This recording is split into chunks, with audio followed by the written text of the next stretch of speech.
Olá, seja bem-vindo a mais um vídeo aqui do portal do conselhotutelar.com.br, mas eu tenho que te avisar que também, se você acessar o youtube.com/Luciano Becciati, você vai encontrar mais uma centena de vídeos lá sobre o Estatuto de Criança e Adolescente e também sobre as atribuições do Conselho Tutelar. Olha, desde 1990, quando criou-se então o Conselho Tutelar e o Conselho Municipal dos Direitos da Criança, eu ouço essa história de conflito entre esses dois conselhos, o Conselho Tutelar e o Conselho Municipal dos Direitos da Criança e Adolescente. Que pena, não deveria haver tantos conflitos assim, né? Nas minhas palestras eu costumo dizer que esses dois conselhos, na minha forma de ver, são como irmãos gêmeos não idênticos. Sabe a diferença, né? Estavam em placentas separadas, diferentes, né? E são diferentes, não são irmãos gêmeos idênticos, são diferentes. Por que eu digo isso? Porque foram gestados, né? E foram criados, nasceram, né? Da mesma lei, do próprio Estatuto da Criança e Adolescente. Então são irmãos gêmeos porque nasceram da mesma lei e são conselhos colegiados. Mas eles são tão diferentes em suas funções, não é? O fato é que a maior queixa de conselheiros tutelares em todo o Brasil é que em alguns lugares o Conselho Municipal dos Direitos se sente um pouco, ou um tanto, ou muito patrão, chefe, dono do Conselho Tutelar. Isso é uma pena, né? Quando os membros do Conselho Municipal dos Direitos não entendem a relação entre o Conselho Tutelar e o Conselho Municipal dos Direitos. Como eu acabei de falar, como irmãos gêmeos, né? Eles estão par e ombro a ombro, par a par, não é? Não tem ali uma submissão, um é maior, outro menor. Até porque eles têm funções muito distintas, não é? Não é chefe um do outro.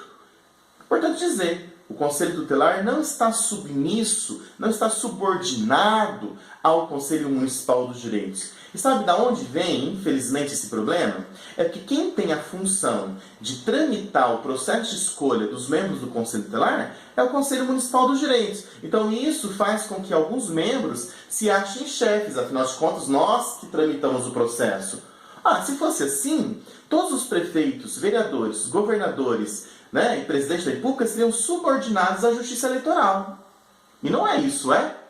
Na verdade, a queixa maior é de que alguns membros de alguns conselhos municipais dos direitos acabam interferindo no Conselho Tutelar, exigindo saber de casos, exigindo relatórios. E até notei uma queixa de um dos conselheiros aqui, que o presidente do conselho fica com a chave, do Conselho Municipal dos Direitos, fica com a chave do carro.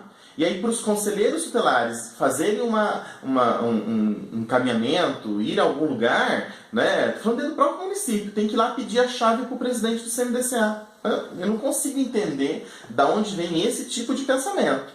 O fato é que a queixa é essa, de presidentes de conselhos municipais e de alguns membros que, se sentindo patrões, exigem o que não pode do Conselho Tutelar. Por exemplo, acesso às pastas, acesso ao livro-ata. Existe sigilo e os membros do CMDCA não têm acesso aos atendimentos.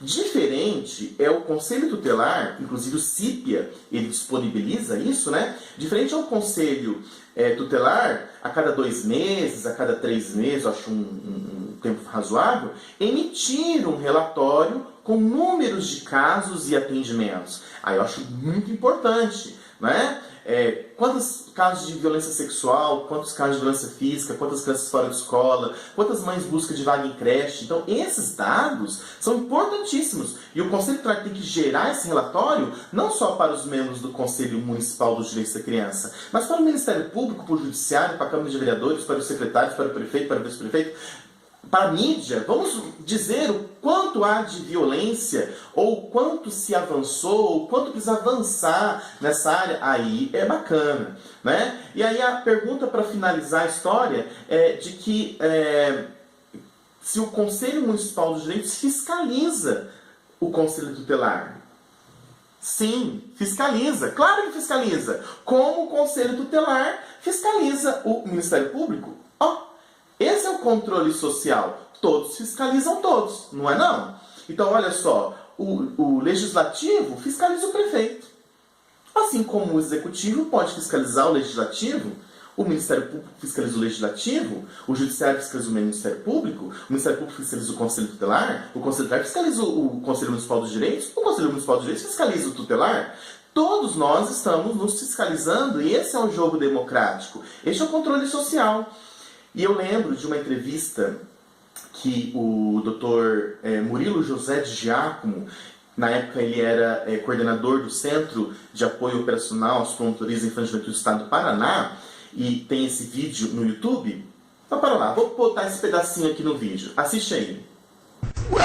O Conselho Tutelar tem como uma das suas missões zelar pelo funcionamento adequado do Conselho de Direitos. Se o Conselho de Direitos coloca um fiscal na porta do Conselho Tutelar, o Conselho Tutelar em peso tem que estar lá no Conselho de Direitos, em cada reunião, que os regimentos internos dos Conselhos de Direitos da Criança e Adolescente tenham lá previsão não só de assento de um representante do Conselho Tutelar junto ao Conselho, ainda que sem direito de voto, mas com direito de voto, mas que comece qualquer reunião do Conselho de Direito, de preferência, com uma apresentação do Conselho Tutelar sobre quais são os problemas maiores que o município está nas lacunas, as dificuldades. Se eles, por ação ou por omissão, deixam de cumprir um dever de ofício, eles estão, em tese, praticando um crime de prevaricação. E vai caber denúncia. Aquele conselheiro dos direitos que não comparece às sessões, que permite que o conselho não funcione, que se omite nas suas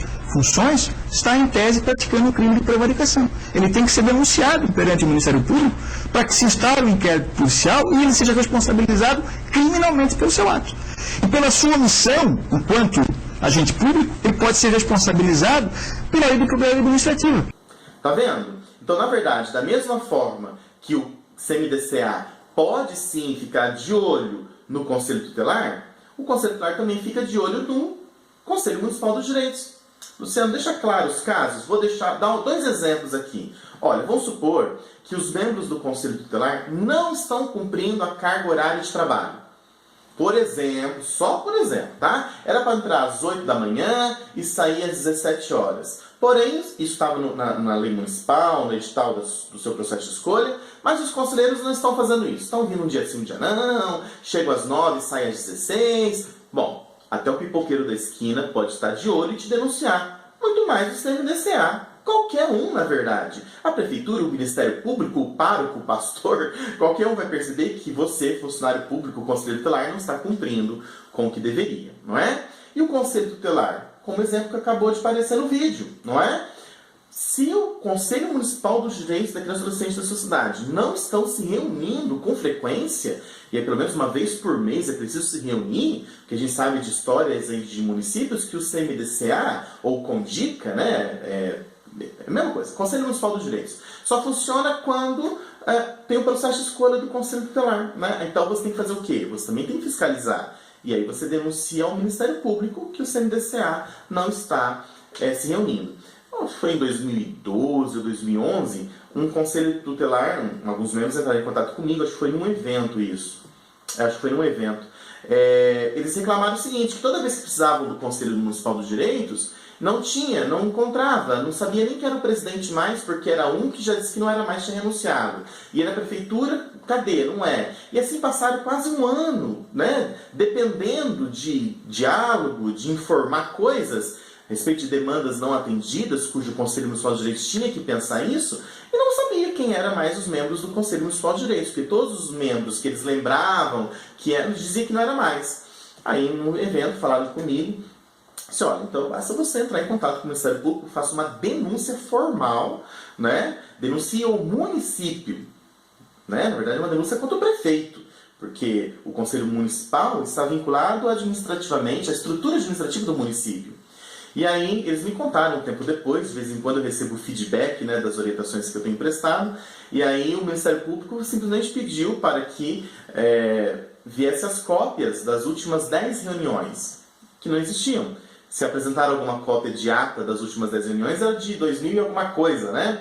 Enfim, o município pode ser penalizado. Então, na verdade, não existe submissão do Conselho Tutelar nas suas decisões, ele é um órgão autônomo, independente do CMDCA. Porém, diz respeito aos vínculos, todos fazemos parte da mesma engrenagem. Está todo mundo de olho no outro. Ok? Sem submissão. Autônomos. mas cumprindo certamente o seu papel. Ah, e a história de ficar com a chave do carro pedindo para usar o carro, isso é um grande absurdo, né? A chave do carro do concessionário fica com ele, e ele decide se ele vai ou não, para onde vai, desde que esteja fazendo a coisa certa. Ok? Espero que esse vídeo tenha também esclarecido. Se inscreve aí no canal do YouTube. Faz esse favor, entra lá, youtube.com, se você não está assistindo esse vídeo pelo YouTube, obviamente, né? youtube.com/LucianoBettiatti. O que você vai fazer? Você vai clicar no botão lá, inscreva-se. Para quê? Porque daí toda vez que a gente publicar um vídeo novo sobre as atribuições do Conselho Tutelar, você vai ser informado e aí você vai ter acesso. Ok? Um grande abraço e até o próximo vídeo. Tchau!